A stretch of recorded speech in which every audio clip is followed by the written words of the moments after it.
ان میں سے بعض نے کہا، بھی آگے وہ لمبی روایت آ رہی ہے کہ وہ ابو جہل تھا، بلکہ ہم وہ روایت پڑھ لیتے ہیں اس کے بعد آگے چلتے ہیں۔ تو یہاں پر نبی صلی اللہ علیہ وسلم کے بارے میں ہے کہ نبی صلی اللہ علیہ وسلم کعبہ میں نماز پڑھ رہے تھے اور ابو جہل اور اس کے ساتھی وہاں بیٹھے ہوئے تھے۔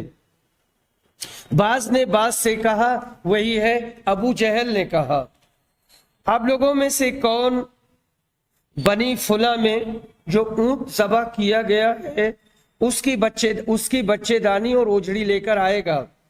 اصل مطلب معنی ہے صلاح، صلاح کے معنی ہوتے ہیں بچے دانی۔